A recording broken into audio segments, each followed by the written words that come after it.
and show how one could or could not. Keeping it on the P for real. Gotta tune in to Yo, these ladies brothers. and gentlemen, TZ Von Savage and Jay Lava is in the fucking building. Keep It P podcast. Be one to you players. Y'all tune in to their podcast here. Oh yeah, right on time, baby. What's up, y'all? Y'all missed me yesterday? Because I missed y'all. Well, take a look, man. Take a look at these two guys right here. It says these two are the Nino Browns of that fent. The opioid crisis. You're looking at the face of them. So let me go ahead and tell y'all what they got going on for these brothers. I said these Florida brothers ran one of the largest opioid pill mills in U.S. history. The FBI says it was linked to thousands of deaths. So what they're not trying to do is, link them with the fent and that, because if they died off the pills, then you could only assume that it was the fent ball.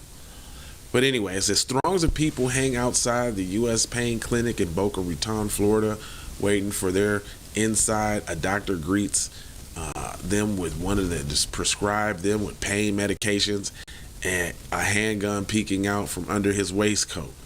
American Pain is a one-stop shop supplying both prescriptions and painkillers. At the door, a hulking bouncer warns people not to snort their pills in the parking lot. That would attract the kinds of attention that the clinic's owners, twin brothers Chris and Jeff George, were trying to avoid. But it's too late. Local and federal investigations are nearby, watching every move. And these are the scenes from the new CNN Films documentary, American Pain. Also, when their criminals get caught, they make movies and miniseries about them and glorify how cunning and how stellar drug dealers they were. Boy, those guys were clocking mad dough, weren't they? And they had the streets sewn up. That's all the movie's about to do. It's about to lionize them. But, we get the demonization. Hold on, there's more. It said the George brothers did not start the opioid crisis. I'm sure about that, but they sure did pour a hell of a gasoline on the fire, said retired FBI agent Kurt McKenzie, who was part of the investigation, nicknamed Operation Oxy Alley, that began after oxycodone from the twin brothers clinic showed up at the scene involving drug overdoses. Investigators bugged the clinic's phones, recorded the videos, and sent undercover agents masquerading as patients to buy drugs. They became the largest street-level distribution group operating in an entire United States. See, that's lionization. Nobody put more pills on the streets than they did. Nobody. And they were operating in broad daylight. See, notice how when they tell stories about PC individuals, it's always the lionization, and they were so cunning and such diabolical mad geniuses and bloop-de-blue. Come on, man. Anyway, it says between Chris and Jeff George, they ran 4 pain clinics and other related businesses in South Florida. Their operation coincided with a surge of opioid epidemics between 2008 and 2010. And when the prescription painkiller business was booming, federal officers said police across the country were beginning to realize the toxic toll that the legal drugs were taking on the community. Nah, that's just because PC people like to get the highest. Let's just keep it the 1,000. I'm even from all the crackheads you've ever known in your life, you've never known a crackhead to get high as a teenage or a young adult PC person. I've never seen somebody pop more pills or do more anything in excess than a PC white male.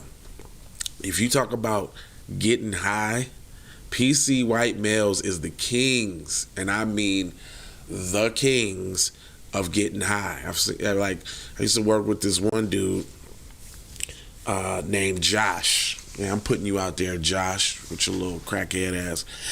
This one dude named Josh, man, I was working with him, man. We had like this lead generation business. We was getting money, man, like $50, $75 a lead from the crib, right? This dude, Chris Beach, matter of fact, I never forget that nigga's name. Anyway, this dude would like pop like 6 or 7 ecstasy pills at one time. This dude was on Suboxones.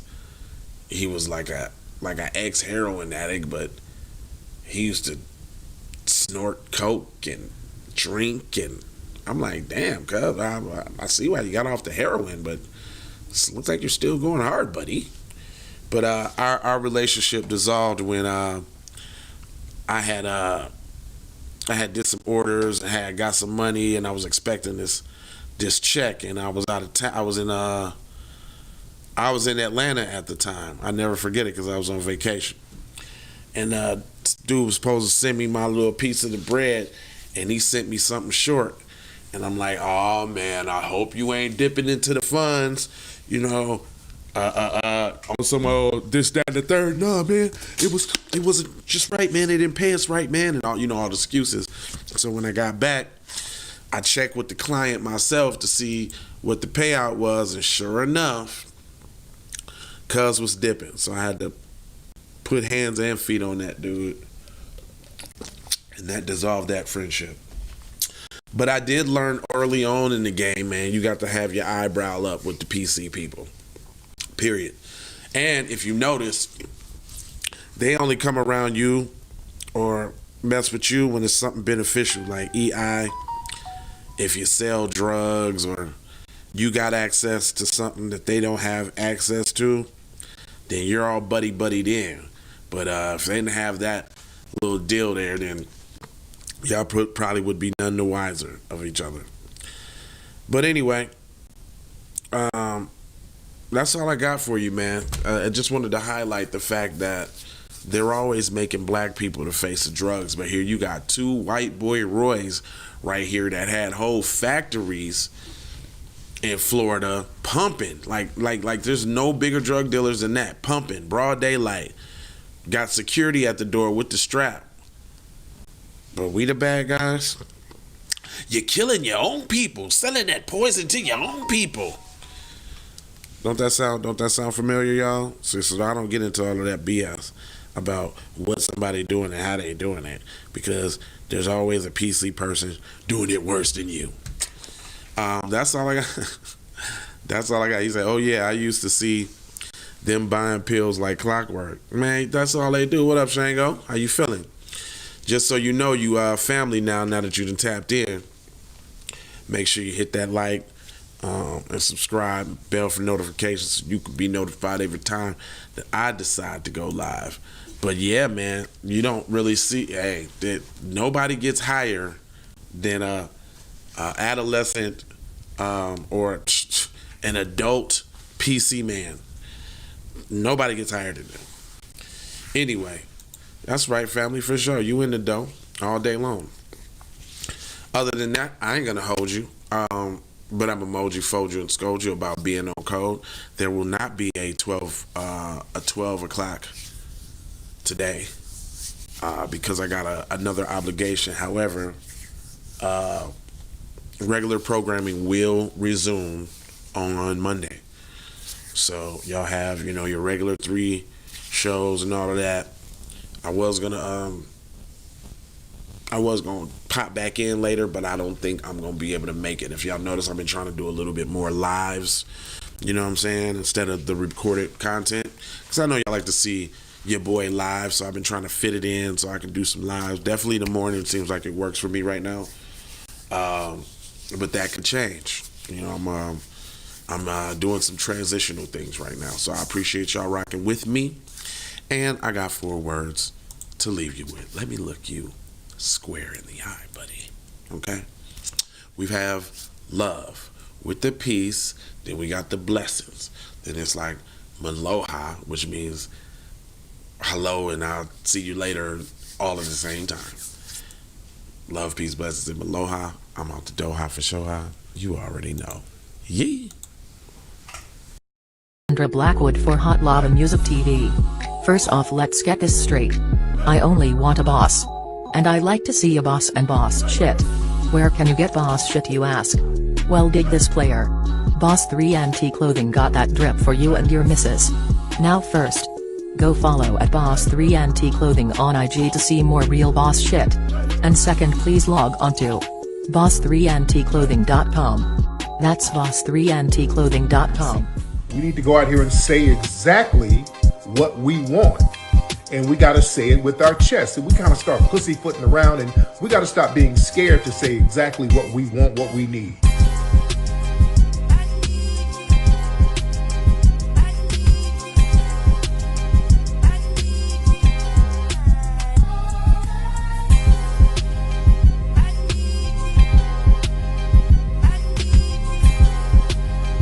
We need that paper.